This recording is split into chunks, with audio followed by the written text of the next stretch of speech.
Hello বন্ধুরা, কেমন আছো সবাই? আশা করি সবাই ভালো আছো আর তোমাদের দিদি ভাইও অনেক ভালো আছে। তো এই যে রবিবারের ব্লগটা নিয়ে চলে এলাম আর সবাইকে গুড মর্নিং। আর আজকে কিন্তু আমি ঘুম থেকে অনেকটাই লেট করেছি, মানে কি বলবো, গায়ে আলিশি যেন ছাড়ছেই না, ঘুম থেকে উঠতেই ইচ্ছে করছিল না। আর কালকে রাতে খুব একটা গরম করছিল না, বেশ ঠান্ডা ঠান্ডা হাওয়া দিচ্ছিল জানলা দিয়ে।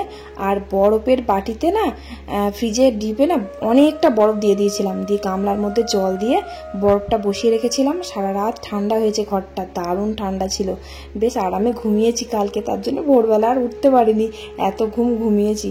একটু দেরি করে উঠেছি, তার কারণ হলো যে বড় ছেলে স্কুল নেই, আজকে রবিবার, তার জন্য একটু দেরি করে ঘুম থেকে উঠলাম। এখন তাড়াহুড়ো করতে হবে কাজে, দেরি করে ঘুম থেকে উঠলেই তাড়াহুড়ো আমার, আবার এই যে বেলা অবধি রান্না হয়ে যাবে। আমার নিজের দোষেই নিজের বেলা হয়ে যায় রান্না করতে। এক একটা দিন আমার ভালো লাগে না তাড়াতাড়ি ঘুম থেকে উঠতে, এত ঘুম পায় রান্না করতে করতে, এত হাই ওঠে, ভালো লাগে না। তাই জন্য আজকে ভাবলাম রবিবার তো থাক, আজকে একটু ঘুমায়। রবিবার হলে খুব ঘুম পায় আমার আর কি, বড় ছেলে স্কুল থাকে না তো তার জন্যে। তো যাই হোক, ছোট্ট সোনাও ঘুমোচ্ছে, বড়টাও ঘুমোচ্ছে, দুই ভাই এখন ভস ভস করে ঘুম দিচ্ছে। আজকের তাতে আবার রবিবার, উঠবেন না মহারাজ, বড় মহারাজ, তো ঘুমোক, কিচ্ছু বলবো না। তো আমি এই যে ঘর দোরগুলো ঝাঁট দিয়ে তারপরে বাসন কুসন ছিল মেলা, বাসন কুসনগুলো ধুয়ে নিলাম। আর গরমকাল তো এবার এত গরম করে না, দিয়ে নাইটিটা না মানে ঘামে ভিজে যায়। তাই আমি মানে যতবার গরম করে ওই নাইটিটা পাল্টে নিই, মানে চেঞ্জ করে নিই, দিয়ে বারবার মানে সারাদিনে যাবে কতবার নাইটি পাল্টে তার ঠিক নেই। তো দেখো এতগুলো নাইটি জড়ো হয়ে গেছে, দিয়ে কালকে রাত্রেবেলাতেই আমি কেচে মেলে দিয়েছি, তো শুকোয়নি বলে আমি আবার এই যে নাইটিটা আবার মানে এটা পরি না খুব একটা, কেমন পাতলা হয়ে গেছে আর কেমন পুরনো হয়ে গেছে, তার জন্য এটা আমি আর পরি না। রংটা চটে গেছে, তো রংটা চটে গেছে ঠিকই, কিন্তু দেখো ক্যামেরাতে বেশ পরিষ্কারই লাগছে, মনে হচ্ছে নতুন নাইটি, কিন্তু নতুন না, অনেক পুরনো নাইটি। আর এই নাইটিটা হলো তোমার ওই আমার ছোট ছেলে যেদিন হয়েছিল না, মানে যখন হয়েছিল হসপিটাল থেকে যেদিন বাড়ি এলাম, বাড়ি এসে সেই ষষ্ঠী পুজো হয় না, ওই ষষ্ঠী পুজোর দিনকে এই নাইটিটা আমাকে আমার ছোট ননদ দিয়েছিল। তো এটা পরেই আমি আর কি ঘরে ঢুকেছিলাম চান টান করে। তো যাই হোক, এই নাইটিটা বার করে পরলাম, এই নাইটিটা পরি না, অনেকদিন পরই বার করে পরলাম। আর এতগুলো নাইটি আমি কতবার যে মানে কালকে নাইটিকে এসেছি তার ঠিক নেই, গরমের জ্বালায় ঘেমে গেলে ভিজে যায় তো, দিয়ে আর ভালো লাগে না পরতে। এবারে গায়ে যতই হোক ঘামের একটা গন্ধ থাকেই, তো তার জন্য কালকে রাত্রে আমি সব নাইটিগুলো কেচে দিয়েছি আর এই নাইটিটা বার করে পরেছি। এখন গরম লাগলে রাত্রে 12টা-1টার দিকেও আমি গা ধুই, কোনো অসুবিধা হয় না, ঠান্ডা লাগে লাগুক, কিন্তু গরম থেকে তো বাঁচতে পারবো। যদি মাঝরাতে ওরকম গা ধুই না, তাহলে শরীরটা ঠান্ডা হয়, পাখার তলায় শুলে না অতটা কষ্ট হয় না। যটাই বাজুক, এক একদিনকে 1টা 12টা এরকম সময় গাটা ধুয়ে আসি, বড্ড ঠান্ডা লাগে শরীরটা, তা না হলে ঘামে চ্যাট করে, তো দিয়ে ঘুম হয় না শান্তি করে। দেখো সকালবেলা এই যে কাজগুলো কমপ্লিট করে নেবো, দিয়ে এবার তো হাত পাশে ভিজেই যায়, তাই গাটা একবারে ধুয়ে নেই, তারপর আবার রান্না বান্না কমপ্লিট করার পর তখন তো চান করি। আবার বিকেলবেলা কাজ সারার পর এত গরম করে থাকতে পারি না, তখন একবার গা ধুই। আবার ওই যে রাত্রেবেলা বললাম গা ধুয়ে নিয়ে একবার, প্রচন্ড গরম লাগে ঘুমানোর আগে। আর আজকে অনেকগুলো কাচাকুচি করব, ছোট ছেলেটা এখন ঘুমোচ্ছে আর বড়টা পাশে আছে, তো অসুবিধা নেই, যদি উঠে পড়ে ও ডাকবে না, ও যা মোষের মতো ঘুম দেয়, ও মানে ভাই কেঁদে কোকিয়ে গেলেও ও শুনতে পাবে না। এখন কাঁদে বলতে এখন ডাকলে শুনতে পাবো, আমি ছাদে থাকলেও শুনতে পারবো, মামা করে আমাকে ঠিক ডাকবে। তো কান খাড়া করে আমি ছাদে যখন যাই কাচাকুচি করি, তখন কানটা খাড়া করেই থাকি, কখন ডাকবে শুনতে পাবো না। জলের কলটা ছেড়ে যখন কাচি তখন আবার শোনা যায় না। আর আজকে অনেকগুলো কাচাকুচি করলাম, কাচবো করে কাচা হচ্ছে না, আর প্রচন্ড হাওয়া দিচ্ছে তো, আর ছাদের রোদ আছে ঠিকই, কিন্তু জলের মধ্যে কাজ করছি তো অতটা গরম লাগছে না। তো অনেকগুলোই কাচাকুচি করলাম, বিছানা চাদর কাঁথা জামা কাপড় যা ছিল সব আজকে নিয়ে কাচলাম। আর রবিবারটাই না আমার কাচতে ভালো লাগে, স্কুল ছুটি থাকে তো অনেকটা টাইম ধরে কাচাকুচি করতে হয়, কারণ কাচাকুচি হুটো পাটা করে কাচাকুচি করা হয় না দুপুরবেলা। এখন তো দুপুরবেলা গরমে কাচবই না, হাঁপিয়ে মরে যাবো, যা গরম। ওই দুপুরে যখন আমি রান্না করে আসি তখন প্রচণ্ড গরম আর তাপটা বেশি থাকে, যেখানেই কাচি না কেন হাঁপ লেগে যাবে, তাই দুপুরের দিকে এখন আর গরমকালে কাচ্ছি না। তো কেচে কুচে নিয়ে এসে বিছানার চাদরটা ছাদে মেলে দিয়ে এসেছি, কারণ নিচে মেলার জায়গা নেই, বিছানা চাদরটা নিচে দিলেও শুকিয়ে যেত, অনেকগুলো আছে তো তাই ধরবে না বলে ওই চাদরটা শুধু ছাদে দিয়ে এলাম। আর বাকি যা ছিল সব একদম এই সামনের গ্রিলে দিয়ে দিলাম, আর ওই সামনের একটা দড়ি টাঙানো আছে, দুই দিকেই দিয়ে দিলাম, শুকিয়ে যাবে একদম, আধা ঘন্টার মধ্যে সব শুকিয়ে যাবে, যা তাঁত রোদের।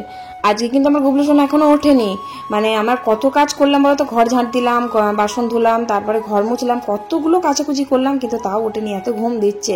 আর ঘরটা ঠান্ডা হয়ে আছে, আবার ঠান্ডা হাওয়া দিচ্ছে, তো তাই আরামে ঘুমোচ্ছে। তো যাই হোক, আমার উঠিনি বলে আমার কাজগুলো কমপ্লিট হয়ে গেল। তারপরে আমি যখন বাসি কাপড়টা বদলে সবে মানে ঘরে ঢুকছি তখনই উঠে পড়েছে, মানে আমার কাজ কমপ্লিট হয়ে যাওয়ার পরই উঠে পড়েছে। বেশ ভালোই হলো। তো ওকে খাইয়ে দিয়েছি আমি, ওটার ভিডিও করিনি। ওকে খাইয়ে দিয়েছি, ও দাদার কাছে বসে আছে, আর আমি চা করে নিলাম। আমার জন্য দুধ চা করলাম, আমি দুধ চাই খাই, আর আমার বড় ছেলে দুধ চা খায় না, তো ওর জন্য লিকার চা করেছি। এমনি আমি চা খেতে খুব একটা ভালোবাসি না, তারপরে যদি লিকার চা তাহলে তো আমার গলা দিয়ে নামবেই না। আর যদি বা ভালো লাগে লিকার চাটা শীতকালে ওই আদা দিয়ে আচ্ছা করে একদম ফুটিয়ে বেশ তেজপাতা, আদা, গোলমরিচ, লবঙ্গ সব কিছু দিয়ে ওই চাটা খেতে ভালো লাগে। তাও সকালে ভালো লাগে না, সন্ধ্যের দিকে। আমি লিকার চা একদমই ভালোবাসি না, ওই একবারই চা খাই, ওই তাও দুধ চা।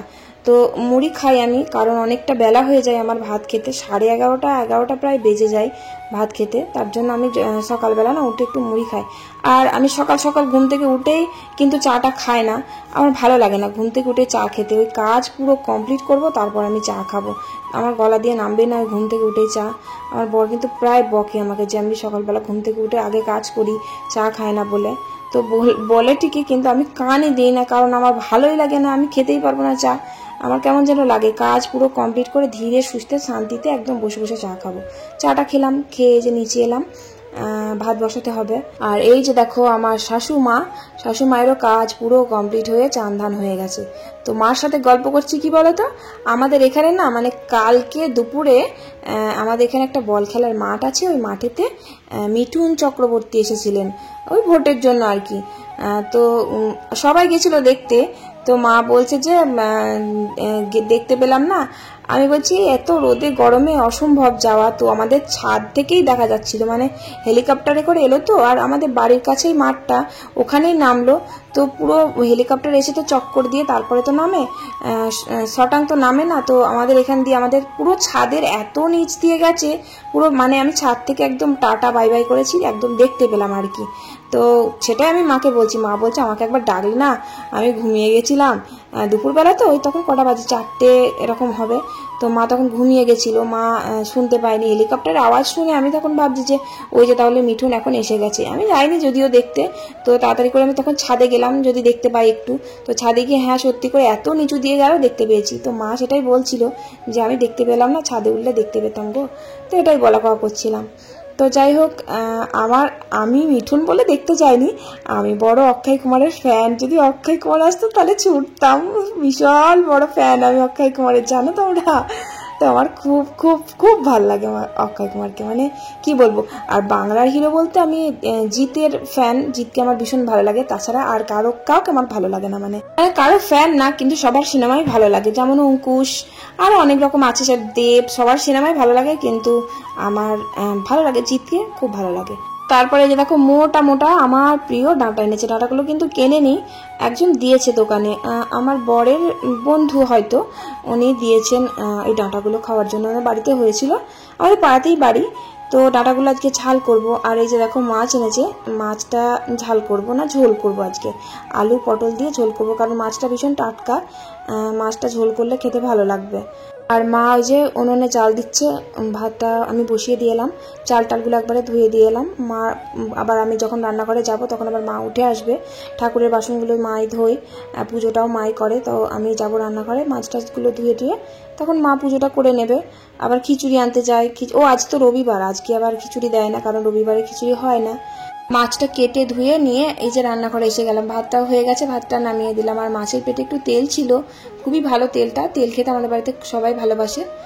তো মাছের তেলটাও নিয়ে নিলাম। মাছের তেলটা আলু দিয়ে, পটল দিয়ে, পেঁয়াজ দিয়ে, লঙ্কা দিয়ে ভাজবো, দারুণ লাগবে খেতে। আর আজকে আমার বরকে সকালবেলা বলেছিলাম যে পাটের শাক তো মাঠ থেকে আনবা না, মানে এখন তো ছোট, আনার মতনই নয়। তো সেদিন নিরোধ ছিল বলে নিয়ে এসেছিল। আর পাট শাক কটা নিয়ে তো আমাদের এখানে সবজিওয়ালা আসলে, এত বাজে শাকগুলো কি বলবো, মানে কি বলবো, মরা খেগো শাক, একদম শুকিয়ে গেছে। আর তাছাড়া জল নেই বলে শাকগুলো এরকম হয়েছে, মানে বৃষ্টি নেই বলে।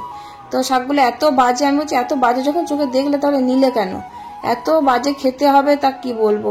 তো ঝোল তো আর করতে পারবো না, তাই ওই একদম ভাজা ভাজা করলাম রসুন ফোড়ন দিয়ে, ভালো হবে না খেতে, একদম খসখসে আর পুরো হলুদ হয়ে গিয়েছিল পাতাগুলো, খুবই বাজে লাগবে খেতে। তো কি করব, ফেলে তো দিতে পারবো না, নিয়ে ফেলেছে। তাই ওই যে রসুন দিয়ে শুকনো লঙ্কা দিয়ে ভাজলাম, ভাজা ভাজা মতন করলাম। ঝোল খেতে ভালোবাসে, ঝোল ভালো লাগবে না খেতে। তারপরে এই যে দেখো মাছগুলো ভেজে নিলাম, আর একটা সিলভার কাপ মাছ কালকে এনেছিল, তো কালকেই মাছটা ভেজে রেখেছিলাম লাস্টে। তো এই যে দেখো এই মাছটা, তো এই মাছটা কালকে ভেজে রেখেছিলাম, আজকে ভাবছি মাছটা টক দিয়ে দেবো, আর যে মাছটা আজকে এনেছে ওটা ঝোল করব, কারণ এই মাছটা ভাজা ছিল, এই মাছটা ঝোলে দিলে ভালো লাগবে না। তাই এই যে বাসি মাছটা ওই তেঁতুল দিয়ে একটু টক করলাম। আর রান্না করতে এত তাঁত লাগছে কি বলবো, মানে পাটকাঠি দিয়ে জাল দিতে খুব কষ্ট হয়।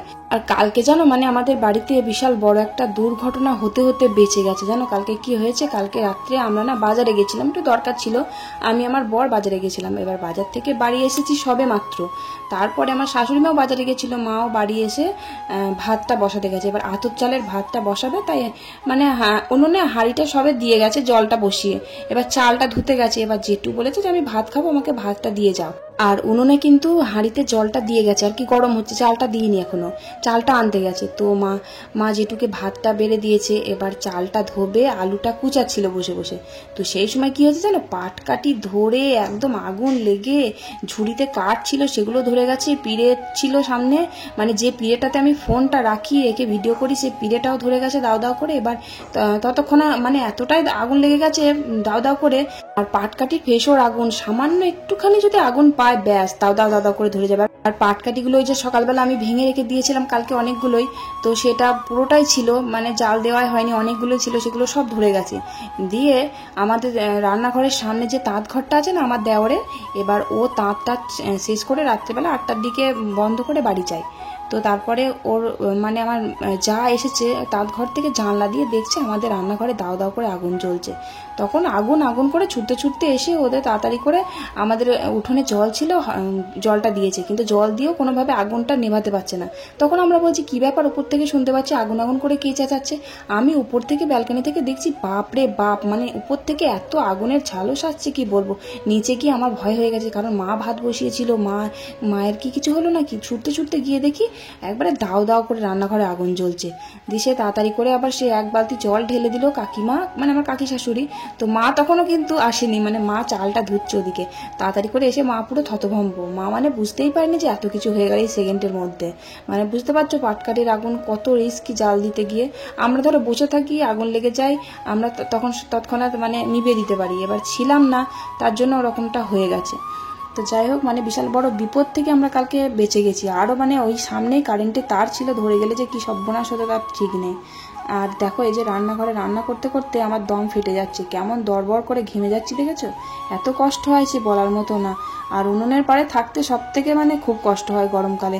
গ্যাসে যদি রান্না করি মানে গ্যাসে একটু এদিক ওদিক যাওয়া যায়, গ্যাস কমিয়ে টমিয়ে, আর উনুনের পাড়ে তো সে বসে বসে রান্না করতে হবে না, বড্ড কষ্ট হচ্ছে রান্না করতে। এত তাঁত না রান্নাঘরে, মানে যদি উনুন নেভানোও থাকে তাহলে প্রচুর তাঁত, আমাদের সামনেটা উঠোনে আসা যায় না এত তাঁত। আর এই যে এই গরমের মধ্যে তাতে যে ফোনটা নিয়ে আমি ভিডিও করি, এত ফোনটা গরম হয়ে যায় এক একদিন, মানে হাত দেওয়া যায় না ফোনে, এত গরম হয়ে যায়। আমার ভয় লাগে ফোনটা না বাস্ট করে কোনো দিন ভিডিও করতে করতে। তো ক্যামেরাটা যখন আমি মানে তরকারির দিকে ঘোরাই তখন প্রচুর তাঁত লাগে, তাও তো কত জুম করে ভিডিও করি, তাও প্রচুর ফোন গরম হয়ে যায়, খুব ভয় লাগে আমার এত গরমে ভিডিও করতে। তাঁতের মাঝখানে না করাই ভালো, এই রান্নার ভিডিও দিতে গিয়ে আমার ফোনটাই না 12টা বেজে যায়। তো যাই হোক, মাছটা এই দেখো লম্বা লম্বা করে আলু দিয়েছি আর পটল দিয়েছি ফালা ফালা করে কেটে দিয়ে, মাছটা পাতলা পাতলায় ঝোল করব। পাতলা পাতলা ঝোল করেছি, কিন্তু টক ডালও হয়েছে। আমাদের বাড়িতে ডাল তো রোজই হয়, ডাল ছাড়া কেউ মানে খাবেই না, আমার ভালো লাগে না রোজ রোজ ডাল খেতে। টক ডাল হোক আর যেই ডালই হোক আমার ভালো লাগে না। কলাইয়ের ডালও ভালোবাসি, কিন্তু রোজ রোজ ভালো লাগে না। আমার ঝোলটা ভালো লাগে, ঝোলে কোনো অরুচি নেই, ঝোলটা মোটামুটি ভালোই লাগে। আর ওই যে ডাঁটার ঝালটা করলাম, আর ওই মাছের তেলটা একটু বেড়েছিল, ওই পেয়েছিলাম পেটে একটু সামান্য, তো ওই তেলটা দিয়ে ওই আলু পটল পেঁয়াজ লঙ্কা দিয়ে একটু ভাজা ভাজা করলাম। আর ওই যে পাটের শাকটা ভাজা ভাজা করলাম, কারণ ভালো ছিল না শাকটা, তা কত রকমের রান্না হলো দেখো, পাটের শাক, মাছের ঝোল, আবার ডাঁটার তরকারি, আবার ওই তেলটা, মানে কত রকম 3-4 রকমের হয়ে গেল। টক ডাল 5 রকমের হয়ে গেল। আবার টক মাছের টকটা করলাম, সেটাও তো একটা এক্সট্রা হলো। আর আরও দেরি হয়ে যায় এই আলুর তরকারি করতে গিয়ে, আলুগুলো না সেদ্ধই হয় না, এত ভালো বড় বড় আলু নিয়ে এসেছে কিন্তু আলুগুলো কোনোভাবেই সেদ্ধ হয় না, কত দেরি হয়। আবার যদি ঠান্ডা হয়ে যায়, শীতকালে যেমন আলু ঠান্ডা হয়ে গেলে শক্ত হয়ে যায়, এ বাবা গরমকালেও দেখছি ঠান্ডা হয়ে গেলে আলু এত শক্ত হয়ে যায়, খাওয়াই যায় না, কি বিরক্ত লাগে। আলু সেদ্ধ করতে করতে আমার রান্না আরও দেরি হয়ে যায়। এমনিতে কুচো আলু তো সেদ্ধ হয় জানি, সেদ্ধ হতে দেরি হয় জানি, কিন্তু বড় আলু সেদ্ধ হতে দেরি হয়, কি সুন্দর বালি বালি আলু সিদ্ধ হয়ে যাবে তা না, ও মা সিদ্ধ হতে খুব দেরি হয়। তো রান্নাঘরে যে রান্নাঘর পরিষ্কার করলাম, পরিষ্কার করে চলে এলাম উপরে, দিয়ে চানটা করে নিলাম। আগে এত গরম করছে থাকা যাচ্ছে না, এসেই আগে চানটা করেছি। নিচে প্রত্যেকদিন আমি চান করার আগে মোটরটা চালাই, তো যদি জল শেষ হয়ে যায় তাহলে সকালবেলা চালানো হয়। ওই বেশিরভাগই আমি ওই চান করার আগে চালিয়ে দিই, দিয়ে চানটা করি, তাও একটু ঠান্ডা হয় জলটা। আর ছাদে এত তার তো ট্যাঙ্কির জলটা প্রচণ্ড গরম হয়ে যায়, এত গরম হয়ে যায় চান করা যায় না। যদি বালতির মধ্যে তুলে রাখি তাহলে তোমরা বলো যে বালতির মধ্যে জল তুলে রেখে দিলে ঠান্ডা হয়, হয় না, খুব গরমই থাকে, মানে শান্তি পায় না। একটা গরমকালে চান করবে, একটু ঠান্ডা ঠান্ডা জলে চান করবো তবে তো আর শান্তি লাগবে। তো তার জন্য আমি মেশিনটা চালিয়ে চানটা করি, অনেকক্ষণ জলটা ভর্তি হয়ে যায়, তারপরে ঠান্ডা হয় জলটা। আর আমার বড় ছেলেকে বললাম একটু শরবত করতো, ও খুব ভালো শরবত করতে পারে, নুন চিনি লেবু দিয়ে। দেখো 4 গ্লাস শরবত করে নিয়ে এসেছে, মানে আমার বর 2 গ্লাস খাবে আর আমরা 1 গ্লাস করে। শরবতটা করেছে ঠিকই, মা চিনিটা দিয়ে যাও তো, মা লেবুটা দিয়ে যাও তো, মা নুনটা দিয়ে যাও তো, কতটা জল দেবো দাও তো, সব কিছুই আমি দিয়ে ও দিয়ে দিলাম। আর ও চামচ দিয়ে একটু নেড়ে দিল, দারুণ টেস্টি হয়েছে, খুব ভালো হয়েছে শরবতটা। তো যাই হোক শরবত খেলাম, খেয়ে আবার একটু এডিটিংয়ের কাজ করলাম, করে ভাত খেতে বসলাম। এই 2-2-2:30টার দিকে আমরা খেয়ে নিই, 2:30টাও বাজে না, 2-2-2:30টার দিকে খেয়ে নিই, খেয়ে আবার বেরোতে হবে। এই যে দেখো কটা বাজে, 3:30 বাজে না, এখন 3:20। কি অবস্থা দেখো, ঘেমে চান আমি। এখন আমার ভিডিও ভয়েস দেওয়া কমপ্লিট হলো। আর আজকে একটা জায়গায় যাব, একটা জিনিস আনতে যাব, তার জন্য আমি এখন ভয়েসটা দিয়ে দিলাম, নাহলে প্রচণ্ড ঘুম পাচ্ছে, ঘুমোতাম। এখন বাসনগুলো ধোবো, ছেলেটাকে তোলাবো, তুলে খাওয়াবো, ওই যে উঠে পড়েছে এই রে। হ্যাঁ গো, প্রত্যেকদিন যখন আমি এই ঘরে পাশের ঘরে দরজা বন্ধ করে ভয়েস দিই, কতবার যে উঠবে দুপুরবেলা তার ঠিক নেই, 3-4 বার উঠবে। উঠোর বাবা পাশে ঘুমোয়, কিন্তু ঘুমিয়ে তো থাকে, ও তো উঠবে, উঠে গিয়ে আমা করে ওই বাথরুমের কাছে চলে যাবে ছুটতে ছুটতে। তো আমার ওই ভয়েস দিতে দিতে যে কতবার উঠি তার ঠিক নেই, মানে কোনো কাজ করে আমি শান্তি পাই না, একভাবে করতে পারি না। ঘুমোবে না, ভালো করে ঘুমোবে না, যে একটু ঘুমাই একটা না, তো সে আবার কি ঘুম পাড়িয়ে দিই, আবার এসে ভয়েস দিই। তো ভয়েস দিতে দিতে সেই প্রায় 4টে বেজে যায়। আজকে তো 3:30-এর আগে ভয়েস দেওয়া কমপ্লিট হয়ে গেল। অনেকক্ষণ বসেছি ভাত টাত খেয়ে, কিন্তু আজকে রেস্ট নিয়ে একদম ডাইরেক্ট ভয়েস দিতে বসে পড়েছি খেয়ে উঠেই। তো যাই হোক ভয়েস দিয়ে কমপ্লিট করার পর বাসনকুসনগুলো ধুয়ে নিলাম। আবার ওই যে বললাম না কালনা যাবো, ওই ওয়ার্ড্রপ আর ওই আলনাটা আনতে যাব। তো তার জন্য ছেলেটাকে ভারী খাবার খাইয়ে দিলাম একটু, দিয়ে ওর পিসির বাড়ি পাঠিয়ে দেবো, মানে আমার কাকা শ্বশুরের মেয়ের বাড়ি। ও একটু ওর কাছে থাকে ভালো, ও খাইয়ে টাইয়ে দেয়। তো ও দাঁড়িয়েই আছে সামনে, বললো আমাকে দাও আমি নিয়ে যাই, আমাদের বাড়িতে খেলা করবো। ওর মেয়ে আছে তো, ছোটো মেয়ে, তো ও নিয়ে যাবে, তার জন্য ওকে ভারী খাবার খাইয়ে দিলাম, যদি আসতে দেরি হয়ে যায়। তো এই যে আমি রেডি হয়ে গেছি। আমি একাই যেতাম, একা বলতে আমি আর আমাদের পাড়ার ওই ননদটা, আমরা দুজনেই যেতাম। তো এই যে ননদটা, আমার বড় ছেলে চুপচাপ বসে থাকবে একা, মানে চল তাহলে সেই টোটো ভাড়া করেই যাবো, মানে টোটো আর কি রিজার্ভ করে নিয়েছি আমরা, একবারে টোটোতেই চলে আসবো। তো ওকে বললাম চ, তুই আবার বসে থেকে কি করবি, তাই বেরিয়ে পড়লাম। এই যে অনেকটাই আমাদের বাড়ি থেকে, কিন্তু অনেকটাই কানলা, মানে কানলার বাস স্ট্যান্ডের ভিতরে অনেকটাই, চক বাজারে, কানলা চক বাজারের ভিতরে দোকানটা আছে, ফার্নিচারের দোকান। ওখান থেকে একটা ওয়ার্ড্রপ নেব আর একটা আলনা নেব। ও মা, গিয়ে দেখি তোমাদের বলে বোঝাতে পারবো না, আমার এত রাগ হয়েছে কি বলবো। আমি গিয়ে ক্যামেরাটা অন করলাম তোমাদের দেখাবো বলে, এত সুন্দর সুন্দর মানে ফার্নিচার ছিল, কিছুতে ক্যামেরা অন করতে দিল না, না একটা ছবি তুলতে দিল, না ভিডিও করতে দিল। আমার কিন্তু খুব রাগ হচ্ছিল, মানে রিপোর্টারের মধ্যে পিছন পিছন ঘুরে বেড়াচ্ছে ওই কর্মচারীগুলো, কিছুতে একটা ছবি বা ভিডিও করতে দেয় না। আমার কিন্তু ভীষণ রাগ হয়েছে, তাই আমি ওখানে গিয়ে ভিডিও করতে পারিনি বলে, আমার খুব রাগ হয়েছে বলে আমি আর একটুও ভিডিও করিনি। তারপর থেকে বন্ধ করে দিয়েছি বলে একবারে সোজা বাড়িতে চলে এসেছি। আর ওই যে দেখলে সবুজ রং ওই বক্স আলনাটা আমরা যে টোটোতে এলাম, ওই টোটোর মাথার উপরে চাপিয়ে নিয়ে এসেছি। আর যে ওয়ার্ড্রপটা নিয়েছি সেটা তোমরা নেক্সট ভিডিওতে দেখতে পাবে, কারণ ভিডিও তো করতে দেয়নি, ওটা কালকে আসবে, ওটা আজকে আর আসতে পারেনি, মানে আমাদের টোটোতে আর ধরেনি, তার জন্য কালকে আবার টোটোওয়ালা আনতে যাবে। তো কালকে তোমরা দেখতে পাবে পরের ভিডিওতে। তো যাই হোক ওটাও ভালো হয়েছে, ওয়ার্ড্রপটা বেশি দাম নেয়নি, তোমরা কালকে দেখবে, দেখে তারপর তোমরাই বলবে কত দাম নিল। আর টিনা মণ্ডল, রোজি মোল্লা আর মুর্শিদাবাদ থেকে শাহিনা খাতুন কমেন্ট করার জন্য থ্যাংক ইউ। আর বাড়ি আসার পথে বিরিয়ানিও নিয়ে এসেছিলাম, রাত্রে ডিনারটা হয়ে গেল। তোমাদের দাদাভাই দেখেছো কেমন হ্যাংলার মতন খাচ্ছে, একটু টাটাও করে না। চলো, ভালো লাগলে একটা লাইক কমেন্ট করে দিও, টাটা, বাই বাই।